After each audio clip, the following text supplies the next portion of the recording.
Hi guys, Lauren here. In today's video, I'm going to walk you through the full story of how Daniel and I met. This is our full love story, all the details, all the questions answered, how we broke up and got back together and then ended up having 3 beautiful babies together.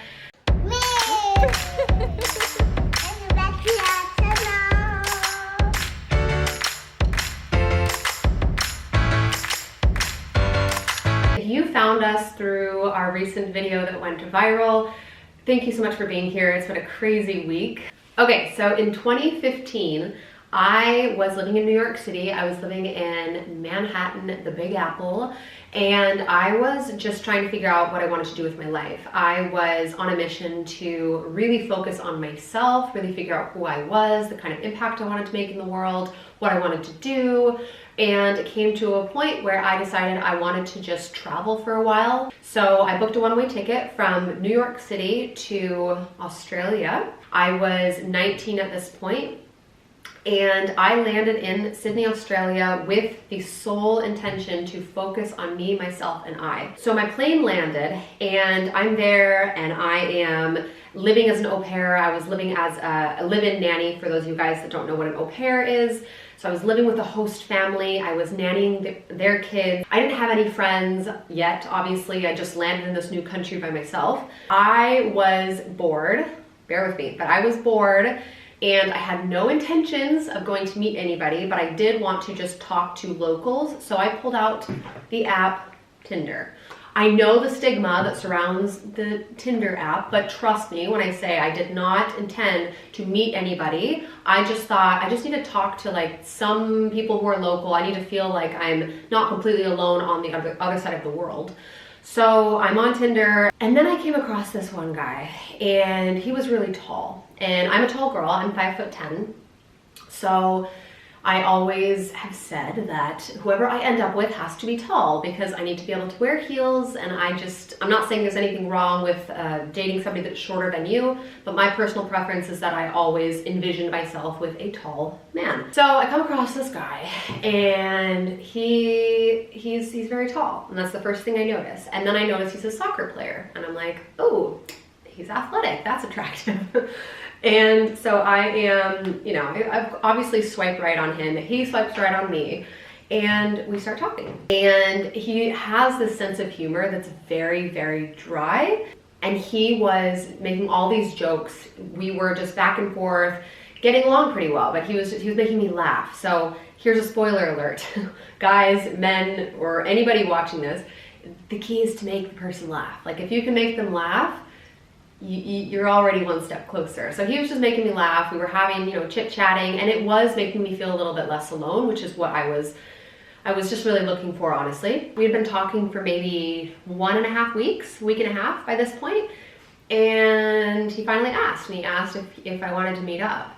And I sat back and I was like, I told myself, I'm like, I don't want to date right now. I was not in a place of my life where I was even looking for a relationship, let alone wanting to date, let alone putting myself out there. Again, I was focused on myself, figuring out what I wanted to do with my life. So he asked, and something in me was like, what harm could be done, right? One date, what do I have to lose, right? So I agreed. I said, okay, all right, I'll go out, one date. By the time the day came around, it had been 2 weeks that I had been in the country. I was in a part of Sydney where I had to take a ferry to get into the city, and that's where I was meeting him. I was meeting him in the city, and he was taking me to the Opera House bar, which if you don't know Sydney, Australia, the Opera House is like the iconic monument, the iconic landmark of Sydney. So I get on this boat, I get on the ferry to go meet him there, and it's like a 30-minute trip across the water from the suburb that I was living in. My ferry docks, and I get a message from this guy, and he's like, I'm here, I'm waiting, you'll see me when you get off. And I froze. Like I got so nervous all of a sudden. I don't know why. Maybe it's because I hadn't gone on a date in a while. Like, I don't know what it was. I got like really overwhelming, almost anxiety, but more so just nerves. And I remember walking off the ferry. I walked off that boat and I saw him. And I saw him before he saw me. And because of that, I had a split moment where I thought, forget it, I'm just gonna turn around and get back on the boat. I don't wanna do this. I don't wanna do this. But then he saw me. He looks up and he saw me, I saw him. It was like, oh yeah, okay, we see each other now. Okay, this is happening. Like, I don't have a choice, this is happening. And I remember at that point still feeling nervous, but now it was because he was really handsome. So we go on this date, we have this date, and we end up talking for like 6 hours, which is crazy because I had never had that kind of experience, let alone on a first date with a guy. And we were at this bar that was right across from the Sydney Harbor Bridge, the lights, like total movie moment, like total movie moment, like pinch me moment. And I was like, what is this? What am I doing? This is crazy. But we clicked really well, and we talked for so long that they closed down and they had to tell us, you know, to go. So that was on July 4th of 2015, and that was the first date. That was our first date, and it was one that set the bar high. I was like, I don't know where we go from here, because that was incredible. Like, that was, I don't think I'll ever forget that, no matter what happens from here on out. So from there, we kept casually dating. We probably went on a date maybe once a week, maybe more. I don't really remember, to be honest. But I was in the country. I had a 1-year visa. So I was working as a nanny, like I said. He was still in uni, he was in college. And then the following year, we traveled together. So we did a little road trip around Australia. We just got closer. And after my 1-year visa was up, I then moved on to a student visa so that I could get more time in the country, because he could not come to the US because he was still in college, he was studying, he had a job, like he was pretty set in stone here. So we decided I had to somehow stay here. So I got a new visa, and 2017 rolled around, and he came to the US for the first time, and we celebrated my 21st birthday in Vegas, which was so fun. We did it with actually my family, my parents. It was so much fun. We had been dating now at this point for 2 years. Between July and I want to say October-ish, we started having some tough conversations, as in conversations that revolved around, are we better as friends than a couple? Because like all couples, like all relationships, there are weak spots, right? I believe there are weak spots that can be absolutely improved, and then there are some other things that really make you consider, are you meant to be? Like, are we meant to be? And for us, that thing was communication. The one thing that always would get to us would be our communication. It would feel like we were speaking 2 different languages, and it would really drive a wedge between us quite often. And it got so common to the point where we were just having these daily, consistent, all the time arguments. And it sucked because we had this underlying care and love for each other, because we'd been together for 2 years already at this point. We really sat down and we had the same conversation multiple times, it felt like, but we got to a point where we just mutually agreed, like, hey, I think we are better as friends. And I think we don't need to let it mean that this is the end of us being in each other's lives.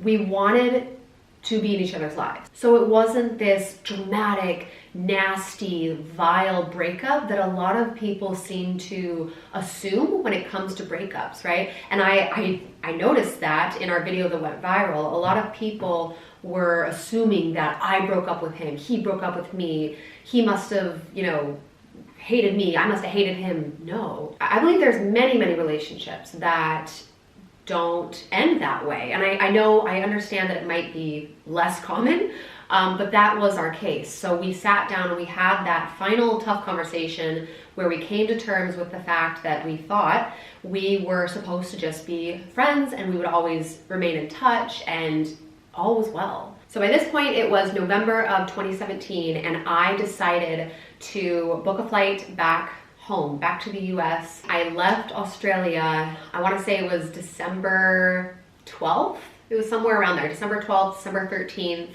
of 2017. And I went back to the US, And I did start dating somebody else. And before I just go into this, I want to say something else that I realized a lot of people were shocked at. They were shocked at the fact that I started dating so soon after the breakup, but that came from, I think that shock came from not understanding or not knowing that a breakup can be amicable, right? It can be mature. It doesn't always automatically mean that two people end in hating each other. That wasn't our case at all. It was the opposite.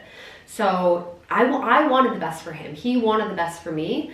So I had no problem opening myself back up to a new relationship, or at least just going on dates. Like, I had no problem doing that. I wanted for him whatever he wanted. It was like, I like you, you like me, like, we're cool, go have a happy life, like, do whatever you want to do. So I was back in the US, I was dating somebody, and at this point it was January 7th, and I will never forget this because this was the day that changed my life. I was dating somebody, like I said, and we had only been dating for a month at this point, maybe a month, maybe less. And I was feeling really, really fatigued. And I'm somebody that is normally pretty energetic. I was feeling really, really heavy fatigue. And my friend, bless her heart, if you're watching this, you know I love you. She suggested that I go and get a pregnancy test just to take it off the list. Like, just to take it off the list of possibilities. And I looked at her like she was insane. I'm like, I'm not pregnant, like, but she was persistent. She was like, just do it, just do it so you can have peace of mind that it's not that. And I'm like, okay, fine. So we go into a CVS and grab the little stick, and I walk out and go back to the apartment. I was in Miami, by the way. I was in Miami, Florida. And I take this test, and my friend is sitting out in the living room. If you have ever taken a pregnancy test, you understand that those 2 minutes that you're supposed to wait before you look feel like 2 years. Like, it feels like eternity. And I will never forget when I finally got the courage. Like, the timer went off my phone first. I put a timer on, the timer went off. And even then, I took like at least 30 seconds to look at it. Part of me truly was like, there's absolutely no way. Like, there's nothing to be nervous about. You're not pregnant, Lauren. Like, chill. But for some reason, some part of me was still nervous, right? Well, because this is the first pregnancy test I've ever taken in my life, so maybe there's that. But I finally worked up the courage to look at that little stick, and immediately my knees went weak. My knees were so weak, they felt like Jell-O. I will never forget. They felt like Jell-O, and I literally had to grab the side of the bathroom countertop, otherwise I would have fallen over. And it was the most obvious positive pregnancy test you've ever seen. My first thought was just, holy crap, you're gonna be a mom. So then I did the one thing that felt the most right to me in that moment, which was call Daniel. And the last time that him and I talked, we texted, was maybe 2 weeks ago, or 2 weeks prior maybe. And I just immediately was like, I have to call Daniel. Like, I just have to tell him. I don't know what he's gonna say, but I gotta tell him. It's weird. I know a lot of women would maybe, you know, find out they're pregnant and not want to tell anybody for a minute, but everything in me wanted to tell him, like, immediately. And I knew it was late for him with the time difference and all of that, but I grabbed my phone and I FaceTimed him, and I still can't believe that this is how I told him, because I don't necessarily recommend this. I wasn't exactly in the best, like, clearest frame of mind, but this is what I did. I picked up my phone, I FaceTimed him, and I was holding the test still in my hand because I couldn't put it down. I was staring at it to make sure it was real. And he answers, so he did answer pretty much right away. And when he answered, I said, guess what? And he said, hey, what? And I just held up the pregnancy test. Again, I don't really recommend that. Like, I gave him no context, no lead up, like, I mean, the poor guy. But anyway, I held it up. And the first words out of his mouth was, really? Not negative, not over the moon positive, just the most neutral, grounding tone. And I said, yeah.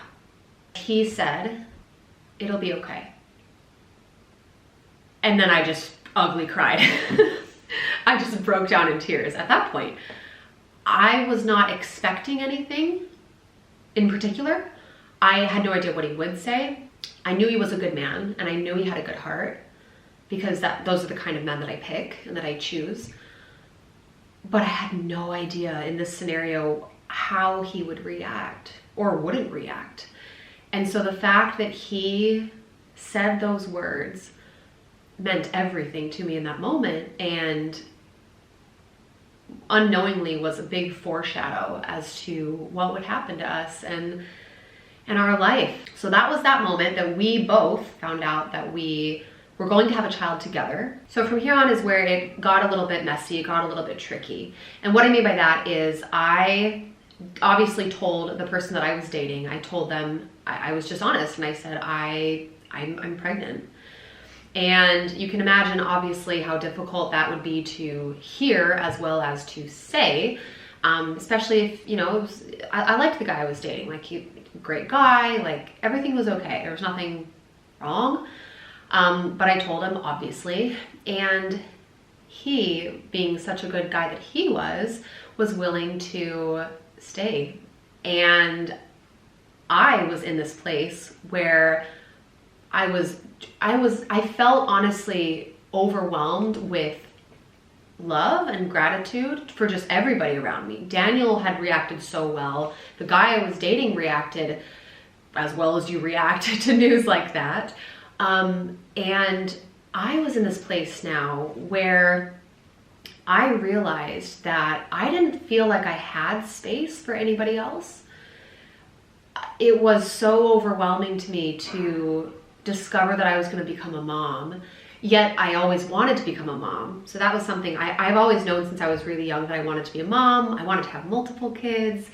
I always knew that, but I guess I didn't expect to find out this way, have it happen this way, da da da da. So I just realized that I wanted to be alone. And I know that sounds crazy to say right now, especially if you have men, you have partners who, you know, who's willing to be there and be with you through it all. I didn't want to be in a romantic relationship with anybody because I felt like I didn't have extra to give. I felt like everything that I had to go to the baby and myself, at least during the pregnancy. So I ended up breaking up with the man that I was dating.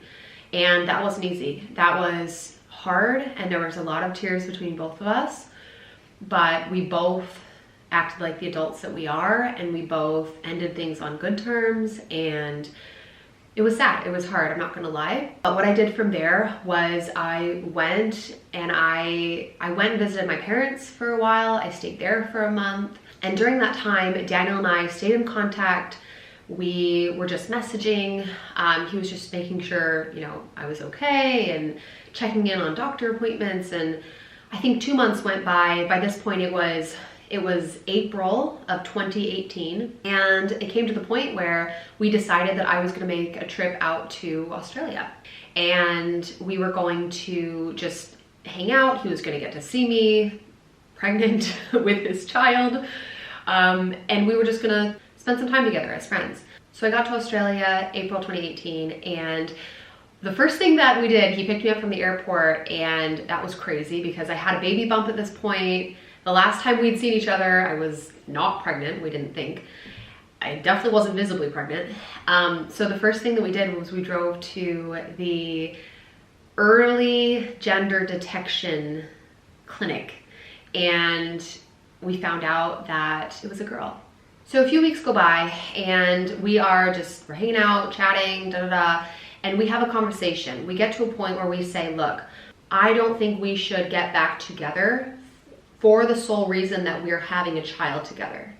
Like, we both agreed that that is not a reason to, like, that is not the only reason a couple should get back together. At least that's what we believe. Totally okay if you believe differently, but we thought if we were going to give it another shot, we needed to do it from a very organic, natural place So we decided to just let things unfold if they were going to unfold. Let the love come back if it was going to come back, rather than force it, rather than force the relationship to rekindle just because we were gonna have a baby together.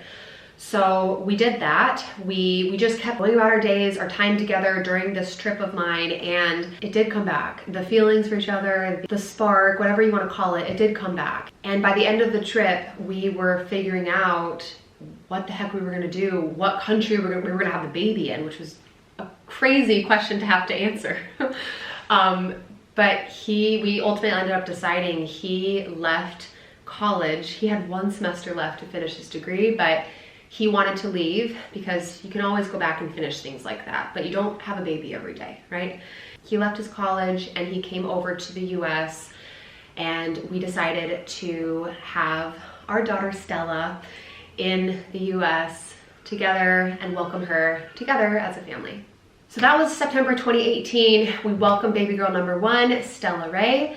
And 2019, I'm gonna fast forward a little bit. 2019, we traveled. So Stella, Daniel, and I, we traveled full time. We were digital nomads, traveling. Stella was on over 30 flights before she turned 1 year old, which was super cool. I loved doing that.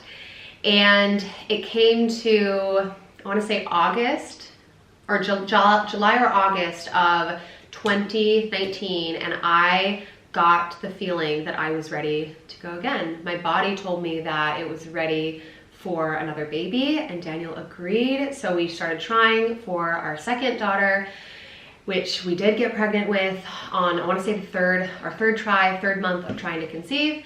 And we ended up having Aria in May of 2020, and she was our COVID baby. Okay, I had to take a short intermission because this one woke up from her nap, who I'm about to tell you about anyways, because she's the next chapter of our story. So, you wanna say hi? She's like the happiest baby ever. So by this point we had 2 under 2. So we had Stella and Aria. They are 20 months apart. And we actually got stuck in Australia due to the pandemic and borders closing and a whole lot of stuff. Immigration stuff as well. A whole bunch of stuff was really messy and complicated, and it was just an interesting time in the world as a whole. I think we can all agree. So we were pretty much living in Australia at this point because we couldn't go back to the US. That wasn't a choice, wasn't an option. So 2021 rolls around, and this was the hardest year of my life because February 2021, I lost my dad. And I didn't just lose him, but we lost him to suicide. The one thing that was hardest for me to cope with was understanding that he was never going to be able to see my girls or grow up with my girls. And that was really hard. So we lost him February 8th, and the next several weeks were honestly a blur due to grief and, you know, obvious reasons. And then around March,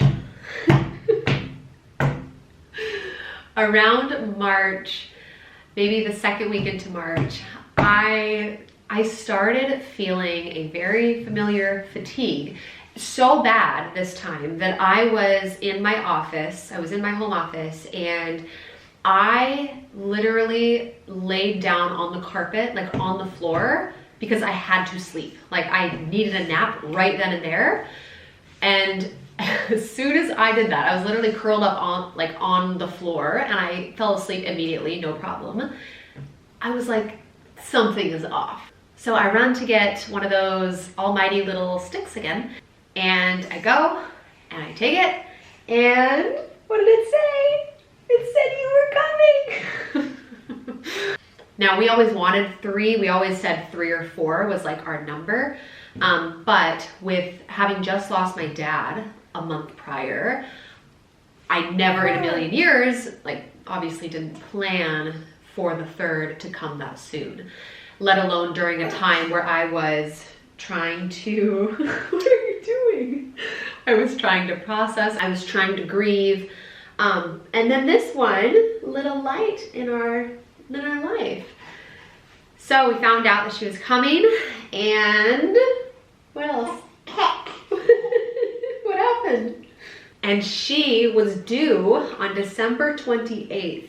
We called her the Christmas baby, and I was trying everything to make sure she didn't come on Christmas or Christmas Eve, because I wanted her to have her own birthday, you know, her own special day. I didn't want it to get overlapped with Christmas.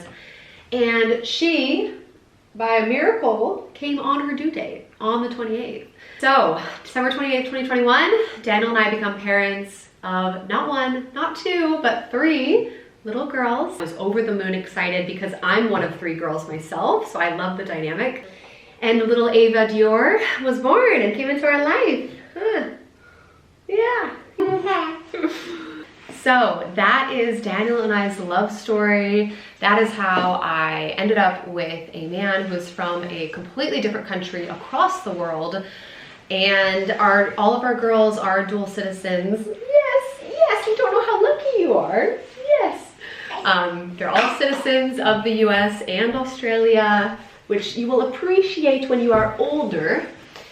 And that's our love story. So if you have any other questions, I'm going to do just a Q&A, a big Q&A video on anything that you want to know about us, our family, the girls, me, Daniel, and I'm happy to answer. So leave your questions in the comments. If you have not subscribed, please subscribe. It means the world to us. And thank you for watching. Thank you for following along. Oh, that's a good wave. Wow. Wow. Thank you so much, and we'll see you in the next video. Bye, guys.